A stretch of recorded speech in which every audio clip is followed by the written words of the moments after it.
CM entry ಕೊಡ್ತಾರೆ. ಅಧಿಕಾರ ಹಂಚಿಕೆಯ ಸೂತ್ರವನ್ನ ಹೇಳ್ತಾರೆ. ಯಾವ ತರ? ಜಮೀರ್ ಆಪ್ತ ಮತ್ತು ಖರ್ಗೆ ಆಪ್ತ ಇಬ್ಬರ ನಡುವಿನ ಹಣಾಹಣಿ ಅದು. ಹಾಗಾಗಿ ಅಧಿಕಾರ ಹಂಚಿಕೆ ಸೂತ್ರ ಹೇಳ್ತಾರೆ. 2.5 ವರ್ಷ ಅನ್ವರ್ ಪಾಷಾ ಇರ್ಲಿ, ಇನ್ನು 2.5 ವರ್ಷ ಖರ್ಗೆ ಆಪ್ತರಾಗಿರುವಂತ ಸೈಯದ್ ಉಲ್ ಹುಸೇನಿ ಇರ್ಲಿ ಅಂತ. ಒಪ್ಪೋದಿಲ್ಲ ಇದಕ್ಕೆ ಮಲ್ಲಿಕಾರ್ಜುನ್ ಖರ್ಗೆ. ಫೈನಲಿ ಇವತ್ತು ಬೆಳಿಗ್ಗೆ ವಕ್ಫ್ ಅಧ್ಯಕ್ಷರಾಗಿ ಸೈಯದ್ ಉಲ್ ಹುಸೇನಿ ಆಯ್ಕೆಯಾಗಿದ್ದಾರೆ. ಈ ಮೂಲಕ ಜಮೀರ್ಗೆ ಭಾರಿ ದೊಡ್ಡ ಹಿನ್ನಡೆ. ಕಾಂಗ್ರೆಸ್ ಸರ್ಕಾರ ಅಧಿಕಾರಕ್ಕೆ ಬಂದಾಗಿನಿಂದ ಒಂದು ಸ್ಪೀಡ್ ನಲ್ಲಿ ಜಮೀರ್ ನುಗ್ಗುತ್ತಾ ಇದ್ರು. ತನ್ನ ಏನೇ ಬೇಡಿಕೆಗಳಿದ್ರು ಕೂಡ ಅದನ್ನ ಶತಾಯ ಗತಾಯ ಈಡೇರಿಸ್ಕೋತಾ ಇದ್ರು. ಆದ್ರೆ ಈ ವಿಷಯದಲ್ಲಾದಂತಹ ಹಿನ್ನಡೆ ಜಮೀರ್ಗೆ ಬಹಳ ದೊಡ್ಡ ಪೇಟು. ಈ ಬಗ್ಗೆ ಹೆಚ್ಚಿನ ಡೀಟೇಲ್ಸ್ ಕೊಡ್ತಾರೆ ನಮ್ಮ ಪ್ರತಿನಿಧಿ ಆನಂದ್ ಬೈದನ್ ಮನೆ ಸಂಪರ್ಕದಲ್ಲಿದ್ದಾರೆ. ಆನಂದ್, ಸರ್ಕಾರ ಅಧಿಕಾರಕ್ಕೆ ಬಂದಾಗಿನಿಂದ ಪ್ರತಿಯೊಂದು ವಿಷಯದಲ್ಲೂ ಕೂಡ ಏನೇ ಬೇಡಿಕೆ ಇಟ್ಟರು ಅದರ ಗೆದ್ಕೊಂಡು ಬರ್ತಾ ಇದ್ದಂತಹ ಜಮೀರ್ ಅಹ್ಮದ್ಗೆ ಇದು ಬಹಳ ದೊಡ್ಡ ಹಿನ್ನಡೆ. ಏನೇ ಪ್ರಯತ್ನ ಪಟ್ಟರು ಕೂಡ ಆಗ್ಲಿಲ್ಲ. ಫೈನಲಿ ರಾಜೀನಾಮೆ ಅಸ್ತ್ರ ಪ್ರಯೋಗ ಮಾಡ್ತಾರೆ. ಅದಕ್ಕೂ ಕೂಡ ಹೈಕಮಾಂಡ್ ಕ್ಯಾರೆ ಅನ್ನೋದಿಲ್ಲ. ಈ ಮೂಲಕ ಯಾವ ರೀತಿ ಸಂದೇಶ ಹೋಗಿರುತ್ತೆ? ಶ್ವೇತಾ, ಒಂದಂತೂ ಸ್ಪಷ್ಟ ಆಗಿದೆ. ಕಾಂಗ್ರೆಸ್ ಒಳಗಡೆ ಜಮೀರ್ ಅವರ ಎಲ್ಲಾ ರೀತಿಯ ಒತ್ತಡವೂ ಕೂಡ ಎಲ್ಲಾ ಸಂದರ್ಭದಲ್ಲಿ ಕೆಲಸ ಮಾಡಲ್ಲ ಅಂತಕ್ಕಂಥದ್ದು. ಮುಖ್ಯಮಂತ್ರಿ ಸಿದ್ದರಾಮಯ್ಯರ ಮೂಲಕ ಕೇಂದ್ರ ನಾಯಕರ ಮೇಲೆ ಒತ್ತಡ ಹಾಕತಕ್ಕಂಥ ಪ್ರಯತ್ನವನ್ನು ಮಾಡಿದಂತ ಜಮೀರ್ ಅವರಿಗೆ ದೊಡ್ಡ ಮಟ್ಟದ ಹಿನ್ನಡೆ ಆಗಿದೆ ಅನ್ನೋದು ಕೂಡ ತಪ್ಪಾಗಲಾರದು. ವಕ್ಫ್ ಬೋರ್ಡ್ ಅಧ್ಯಕ್ಷರ ಆಯ್ಕೆ ವಿಚಾರ ಸಂಬಂಧಪಟ್ಟಾಗೆ ತಮ್ಮ ಆಪ್ತರನ್ನು ಅಧ್ಯಕ್ಷ ಮಾಡಲಿಕ್ಕೆ ಪ್ರಯತ್ನ ಪಟ್ಟಂತ ಜಮೀರ್ ಅಹ್ಮದ್ ಎಲ್ಲಾ ರೀತಿಯ ಪ್ರಯತ್ನಗಳನ್ನು ಮುಂದುವರಿಸಿ ಸತಾಯಗತಾಯ ಅನ್ವರ್ ಪಾಷಾ ಅವರನ್ನು ಅಧ್ಯಕ್ಷ ಮಾಡಬೇಕು ಅಂತಕ್ಕಂಥ ಪ್ರಯತ್ನ ಮಾಡಿದ್ರು.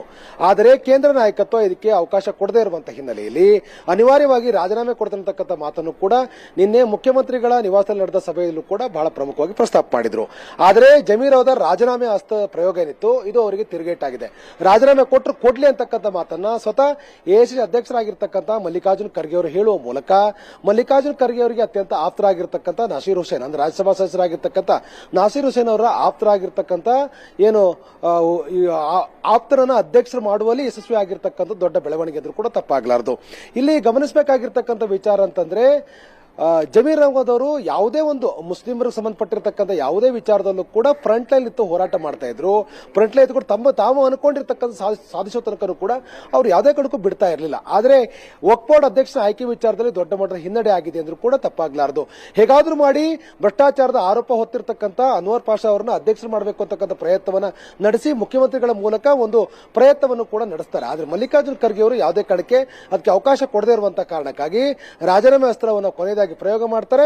ರಾಜೀನಾಮೆ ಅಸ್ತ್ರ ಕೂಡ ಹೈಕಮಾಂಡ್ ಒಪ್ಪದೇ ಇರುವಂತಹ ಹಿನ್ನೆಲೆಯಲ್ಲಿ ಅನಿವಾರ್ಯವಾಗಿ ಈಗ ಹೈಕಮಾಂಡ್ ಮಾಡಿರುವ ತೀರ್ಮಾನವನ್ನ ಜಮೀರ್ ಅಹ್ಮದ್ ಒಪ್ಪಿಕೊಳ್ಳಲೇಬೇಕಾಗಿದೆ.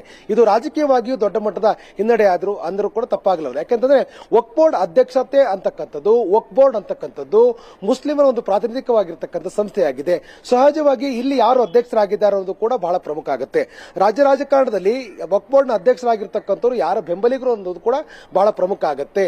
ಹಾಗಾಗಿ ಸಹಜವಾಗಿ ವಕ್ಫ್ ಬೋರ್ಡ್ ಅಧ್ಯಕ್ಷ ತಮ್ಮವರಿರಲಿ ಅಂತಕ್ಕಂಥ ಪ್ರಯತ್ನವನ್ನ ಎಲ್ಲಾ ಗುಂಪುಗಳು ಕೂಡ ಮಾಡ್ತಾರೆ. ಅಂತಿಮವಾಗಿ ವಕ್ಫ್ ಬೋರ್ಡ್ ಮೇಲೆ ಇದ್ದಂತ ಹಿಡಿತವನ್ನ ಈಗ ತಮ್ಮ ಆಪ್ತರನ್ನ ಅಧ್ಯಕ್ಷರಾಗಿ ಮಾಡಲಿಕ್ಕೆ ಸಾಧ್ಯ ಆಗದೇ ಇರುವಂತಹ ಕಾರಣಕ್ಕಾಗಿ ಆ ವಕ್ಫ್ ಬೋರ್ಡ್ ಮೇಲೆ ಇದ್ದಂತ ಒಂದು ಹಿಡಿತವನ್ನ ಜಮೀರ್ ಅಹ್ಮದ್ ಕಳ್ಕೊಂಡಿದ್ದಾರೆ ಅಂದ್ರೂ ಕೂಡ ತಪ್ಪಾಗಲಾರದು. ಇದು ಎಲ್ಲ ಒಂದ್ ಕಡೆ ರಾಜಕೀಯವಾಗಿರ್ತಕ್ಕಂಥ ಹಿನ್ನಡೆಗೆ ಇದು ಒಂದ್ ರೀತಿ ನಾಂದಿ ಅಂದ್ರೂ ಕೂಡ ತಪ್ಪಾಗಲಾರದು. Shweta, yes, thank you Anand.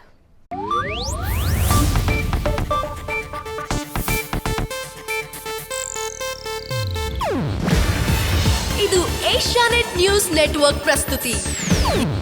ನೀವು ನೋಡ್ತಿದ್ದೀರಾ ಏಷ್ಯಾನೆಟ್ ಸುವರ್ಣ ನ್ಯೂಸ್.